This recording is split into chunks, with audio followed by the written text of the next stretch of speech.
আসসালামু আলাইকুম, কেমন আছেন সবাই? আশা করছি আল্লাহ তাআলার অশেষ রহমতে সবাই ভালো আছেন, সুস্থ আছেন। আমরাও ভালো আছি, সুস্থ আছি। বন্ধুরা, আমাদের সেতু ডেন্টাল ল্যাবরেটরির পক্ষ থেকে নতুন একটি ভিডিওতে আপনাদেরকে স্বাগতম।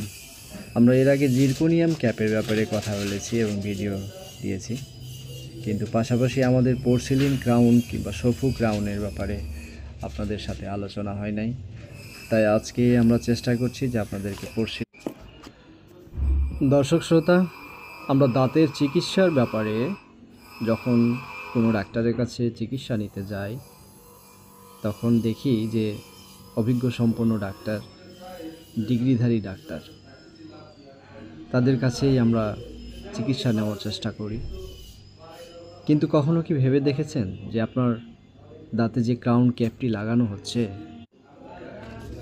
সেটি মানসম্পন্ন হচ্ছে কিনা, কিংবা কোনো কোয়ালিটিফুল ল্যাবরেটরিতে আপনার কাজটি প্রস্তুত করা হচ্ছে কিনা?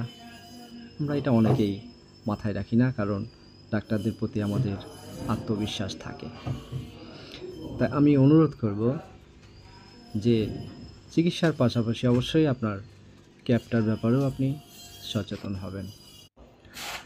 ইদানিং অনেক রোগীদেরই দাঁতের সমস্যা, আমাদের প্রায় সবারই সমস্যা, এবং অধিকাংশ লোকেরই মুখে দাঁতের ক্যাপ লাগানো রয়েছে।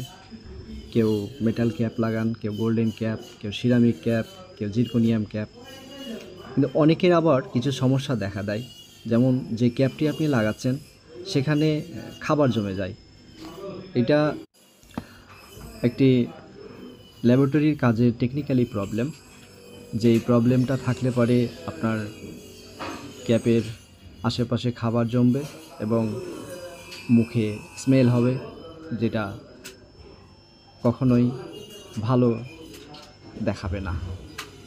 অতএব সচেতন থাকতে হবে এবং ডাক্তারদেরকে অবশ্যই বলে দিতে হবে যে এই সমস্যাগুলো যেন না থাকে।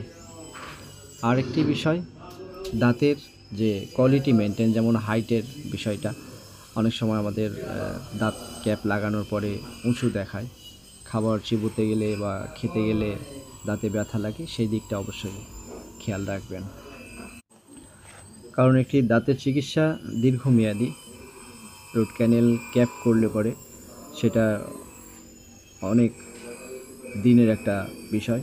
কাজেই চিকিৎসা শেষ পর্যন্ত আপনারটা যেন ভালো হয়, আপনি যেন সুস্থ থাকেন, হাসি মুখে আপনি চেম্বার থেকে বের হতে পারেন, এই কামনাই করছি।